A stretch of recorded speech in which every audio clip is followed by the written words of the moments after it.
My experience living on Alderney is very unique because my mum and dad found this place 35 years ago, maybe even longer actually, maybe 45 years ago. I don't even know. I've grown up with Alderney in my body, in my blood. All my friends are from here. I was educated in the UK, but I grew up getting on a plane every Friday afternoon. I would, in my school uniform, go from school onto an aeroplane onto Alderney, and then come Monday morning after the weekend, I would get back in my school uniform in Alderney, get on a plane and back to the UK for school. So I would be growing up in this very strange environment where my friends in the UK would be living in a big city, or they'd be enjoying normal sort of South England stuff, and I was explaining that, on the weekend I was running through German bunkers and on the beach, and they're like, well, where are these beaches and bunkers you talk of? And I'm like, Alderney, and no one ever knows where Alderney is. In fact, a lot of the time now when I mention I'm from Alderney, people go, is that near Guernsey? And I'm like, okay, people are starting to know where Alderney is, but certainly it's a big secret that people don't really know about. I don't know if people in Alderney want to share it. I think I read somewhere that Alderney has a 38% of the island's population are over 65, which is actually one of the highest rates in the UK, or the oldest populations in the UK. And I think with that comes a nice nostalgic sense of community, that it's like, well, we actually don't want things to change because what we've got here is so special. Look at the UK, where they put in self-service counters in all of the shop. Well, here, if they started putting self-service checkouts, the argument wouldn't be the same as in the UK. It doesn't matter about the cost of having someone stood there. We like that. I'd also say that the people obviously who've given my generation, the younger people, the opportunity to come here are their parents, and if it wasn't for the parents, well, then we wouldn't have grown up in this, paradise, because they didn't grow up here. They did a lot of work, and they found the place, and then they had to find communities and stuff like that, whereas we just inherited it. We just got to grow up and meet the same people every year on year. And so we don't really understand how lucky we are, because we tend to think, this is what everyone has, right? And it's not the case. Most of my friends who are from London couldn't dream of having a community this strong. And the ones that have come to Alderney have not wanted to leave. And they come back with their friends, and the circle keeps getting bigger, and this is a real community. The future of Alderney is very different conversation. It depends who we're talking to. Because if I have a conversation about the future of Alderney with people who are in their late 50s, 60s, 70s, they're very happy. It's a great island. Everything they need is here. They might complain about things, but if you talk to people in their 20s, they do want more accommodation. They want more affordable housing. They want opportunities and new businesses that, and so actually, ultimately, the people who have all the problems in the island don't tend to be the people who have the biggest voices. Yeah, work-wise, flying back to London, it can be expensive. It's about £300 return ticket. But I find it's probably easier in a creative venture like myself. I'm a filmmaker. When I was living in London full-time for 6-7 years, I was working every day in commercials, so working for some of the biggest brands in the world to make them money, and that made me money, and I made them money, and they made me money. And as a creative, the last thing you want to be doing is confining yourself to just making money. If you are living in London, you're rewarded with money, and it's, the money is why you're in the city. So coming to an island like this as a creative retreat is actually one of the best things I can ever imagine. And I do actually hope that in the future we can attract more creative people here. There's a whole new generation of these like influencers, people on YouTube and Instagram and TikTok. They tend to be quite young people who have put their life on the internet from the very beginning, and they get a lot of mental burnout when they're expected to do the same videos that they did when they were a kid. So they got famous doing funny dances on YouTube, and now they're in their 20s and they're still doing funny dances on YouTube. And they then started to ask themselves, well, I got to keep this machine going because that's now where I get my income from, and my followers, my millions of followers online, they want to see me dancing. And the question is, well, how do you disrupt that? How do you stop that? And honestly, I think coming to an island like Alderney, where it's slow, it's natural beauty, you're not going to get stopped in the street and someone's going to recognize you for the TikTok dance you did. You know, same with celebrities. If you were to come here, I mean, we used to have Julie Andrews, we had Ian Botham, we've had some amazing celebrities who have been here. They weren't disturbed and, you know, paparazzi following them around all the time. This is an island where you can come, you can reflect on what it is you do in life and what it is you want to do going forwards. I don't think you get that anywhere else. It's quite difficult to put my finger on what it is about Alderney that makes it so great to live here, not just you know, as a creative person, but just in general, because, you know, I don't really know what the meaning of this life is about. You know, how are we judging how successful we've been at life? Is it through the level of happiness we've created for ourselves? Is it for the happiness we've created for community? Is it for the money we've managed to create, or the products that we've managed to innovate? You know, what we define as success in our life is completely individual, and finding that out really comes down to finding out about things that make me happy on a daily basis. So meeting someone in the Blonde Hedgehog when I'm doing my work and saying hello, that's one of those really small moments that make me feel good. And then putting a video out there and having people come up to me and say, I've seen your video, that makes me feel good, you know. And through a lot of self-reflection and understanding, I've been trying to figure out what are all those really tiny little things that make me happy, that contribute towards the plan of where I'm supposed to be, what I'm supposed to be doing. And I think being on Alderney allows you to do that and understand those things that make you happy. Yeah, I mean, commitment wise, you know, the moment you start getting involved in community projects, your to-do list goes through the roof. You know, people always ask me, well, what do you do on Alderney? I'm like, oh, loads. You know? but it's funny because it's like you start slowing down. So it's like you say to someone, I'm really busy. It's like, oh, what are you doing today? And I'm like, oh, well, I'm going for a walk. And that's going to take me ages. You know, I might go for a swim. And people are going, that doesn't sound very busy. And you're like, I mean, it is busy. You know, it's busy enough for me on Alderney. But then obviously my friends in London are up at 5 a.m. every day doing work that they don't like, commuting 45 minutes each way.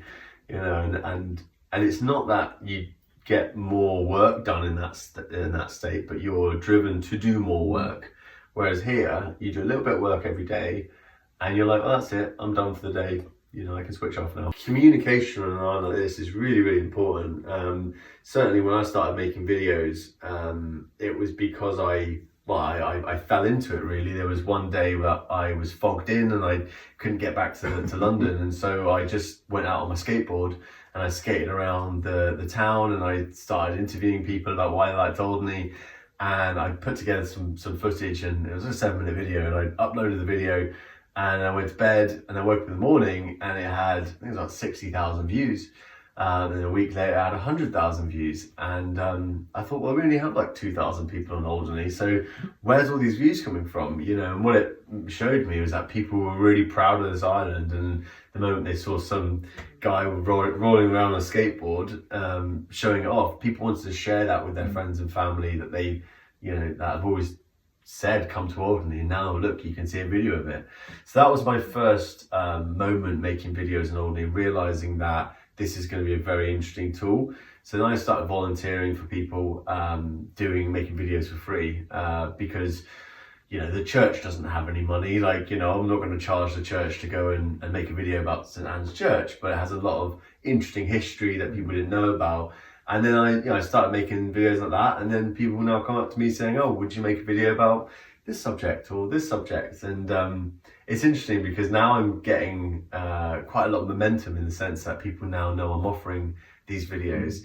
So I'm starting to find it more of a full-time job, which is quite difficult because it's not my job, you know. And I'm very reluctant to charge people any money because it's something I love, and I would serve this community as one of my core values in life. It's like, yeah, if I can help by doing the only thing that I can do make videos, then go for it.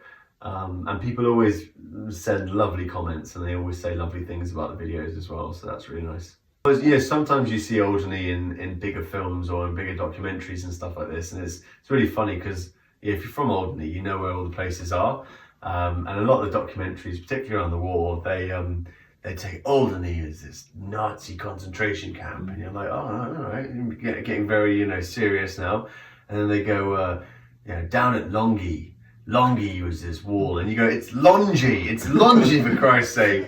What don't you know? Yeah, and obviously you know that when you live on Alderney, but people from the outside, they just look at all these French names and they go, whatever it is. A war film on Alderney is much overdue. As a filmmaker, I've been writing films since I was a kid, and there's this one script that I've been working on since I was very, very young, all about Alderney in the war days. So I always joke, it's like, I don't want Spielberg to know about Alderney because he'll be here in a second. I wanna be the first person to make something big scale on the island. I'm making a narrative drama on Alderney this summer, so I guess it will be one of the first times in modern history. I'm bringing a crew of about 20 people here, with all the cinema cameras and stuff like that in the summer.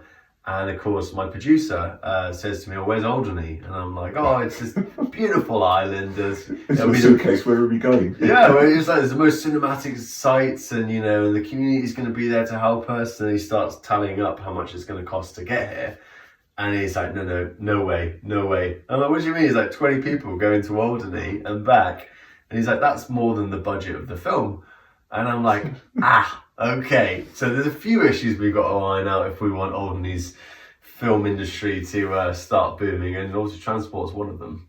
We start filming in the summer and should have it sort of done, by the end of the year. We're very lucky over here because, I have a particular passion for mental health, and this film that I'm making is all about mental health. And so I had a dinner where I invited a lot of people to come down to listen to what this film is about, and I asked them all to put their hands in their pockets and donate to the project, because it's a non-profit. Nobody's getting paid, or I'm not getting paid, obviously. I'll pay the actors and the crew, and from one evening we raised £15,000, which is a huge amount of money to be able to do that just for a dinner.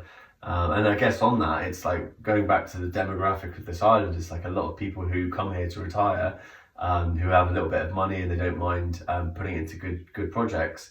Alderney is one of the best places you can go for this. It's very rare that beyond the big infrastructure projects that cost millions and millions of pounds, small charities tend to get funded. Small charitable projects tend to find the money from somebody on the island will want to help. And again, that comes down to communication. How do you communicate what it is that we want to do on this island? And for me, it was about putting on a dinner and telling people, what I wanted to do. And the next day I couldn't believe it. I just started counting all these pledges, and it's £15,000, which we didn't have the day before. So it's going to be a real community project tonight, and obviously we'll have a big premiere in Alderney as well. And the cinema, which is opposite the Georgian, we will have a red carpet going from the pub to the cinema. Wow. So that would be quite interesting. It'd be quite fun. Looking forward to it. I hope you're making films here my whole life, and I guess on that as well, it's interesting to meet other filmmakers and other creatives, like yourself, writers, performers, because the Alderney Week, which ran for, my dad ran it for over 30 years, but Alderney Week goes all the way back to post World War II. That's the one week of the summer where everybody comes out to put on events and to do theatre shows and all sorts of stuff. And for maybe 30 years, there was an intense theatrical element to Alderney Week with the gala nights. So every Wednesday was the big gala productions, and my dad, Ronnie Cairnduff, who is now a BEM, which I believe stands for, is it BEM, a British Empire Medal? He got awarded by the Queen for his voluntary services towards Alderney because he is a thespian. He enjoys the performance and all that kind of stuff. And for 30 years, he was really serious about bringing everyone together to stick them on a stage. And I guess he's very good at organising and you know, putting. He's very good at delegating. Delegating, that's the word, yeah. Being able to say, I need you to do this and this and that. So for a long time we had consistent theatre shows and performance shows, and I think now that he's in his late 70s and he's slowed down, the duty to carry on the entertainment really is up to the next people that want to do it.